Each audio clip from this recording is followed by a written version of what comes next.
दोस्तों, शिवसेना नेता संजय राउत मुंबई के अंदर बंद हैं और जेल में उनके हालात खराब ही हैं। उनकी मुश्किलें लगातार बढ़ी हुई हैं। अब इस बीच ईडी ने राउत को लेकर नया खुलासा किया है।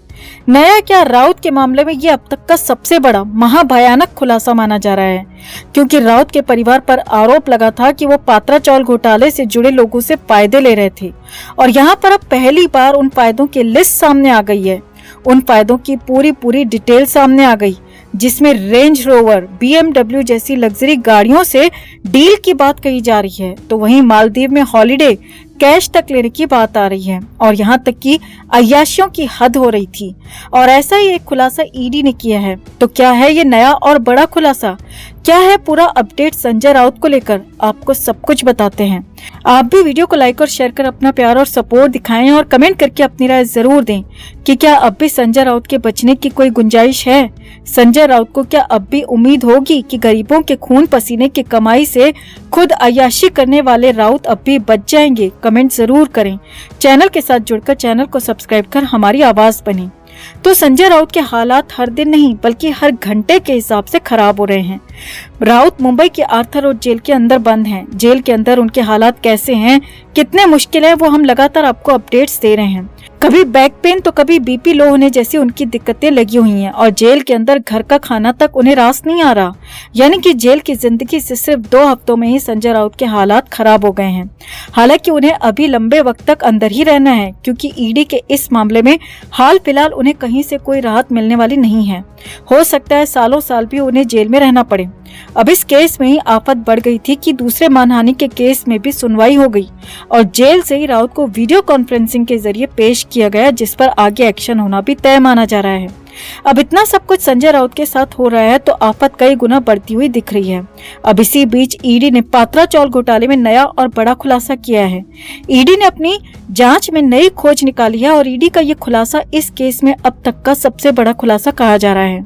ईडी ने कुछ दिन पहले श्रद्धा डेवलपर्स के ठिकानों पर छापेमारी की थी।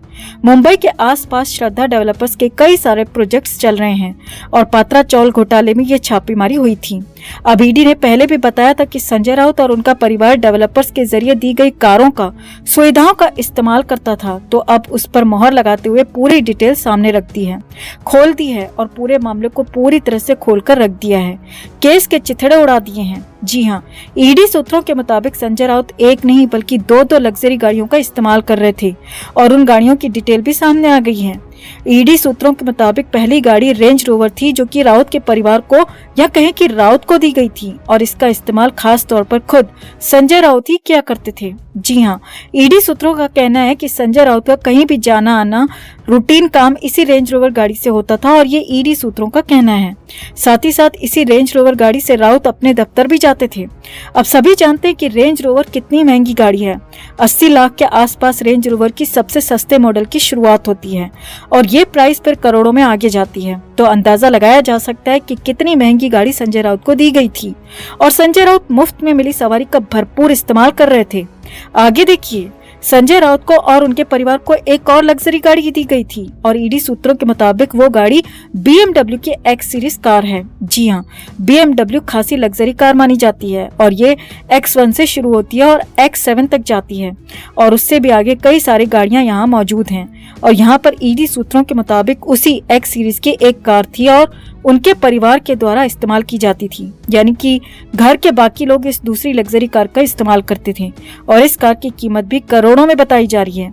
यानी कि पूरी लग्जरी कारों का इस्तेमाल यहाँ पर हो रहा था, अय्याशी हो रही थी। हालांकि अय्याशी की सीमा या अय्याशी की लिमिट या कहे कि उसकी पूरी आगे तक होने वाली बात यहीं तक नहीं थी, बल्कि कई हॉलिडेज कराने की भी बात आ रही है। जी हाँ, ईडी सूत्रों के मुताबिक विदेश में कई तरह के हॉलिडेज मनाए गए।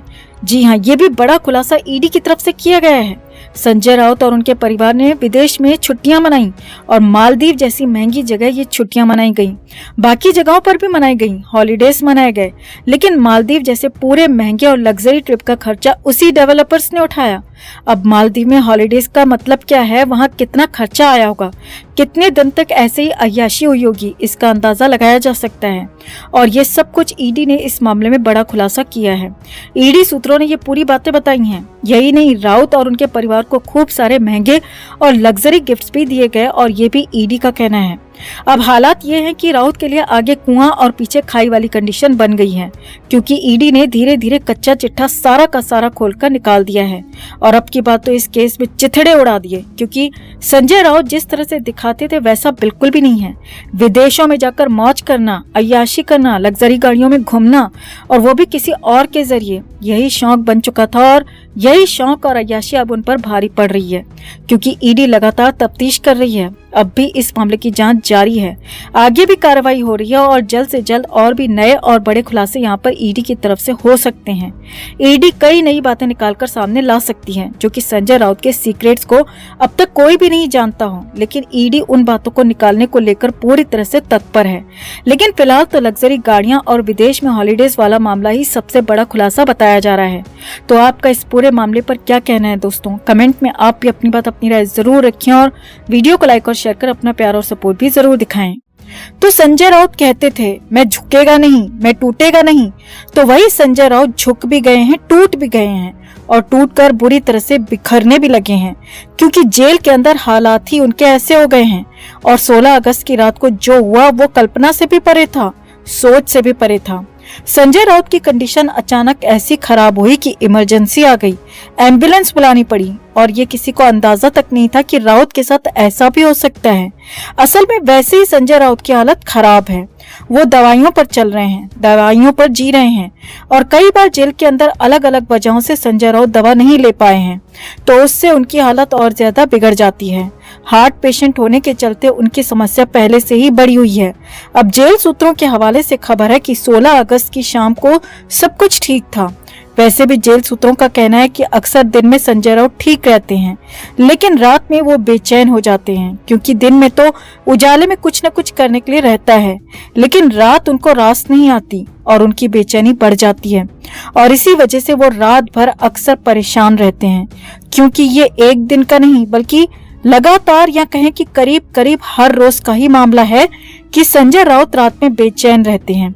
और इसीलिए बाहर खड़े बंदी रक्षक भी ज्यादा लोड नहीं लेते, टेंशन नहीं लेते। लेकिन यहाँ तो मामला कुछ और ही होने वाला था।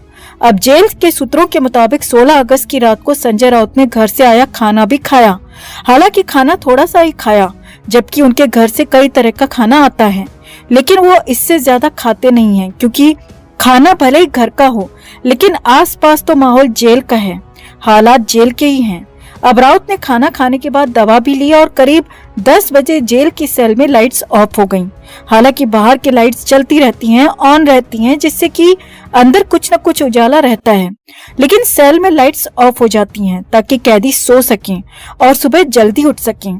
जेल सूत्रों के मुताबिक सबसे पहले संजय राउत ने रात को 11 बजे के आसपास बेचैनी की शिकायत की थी। जी हाँ, उनके पास मौजूद बंदी रक्षकों को ये जानकारी दी थी।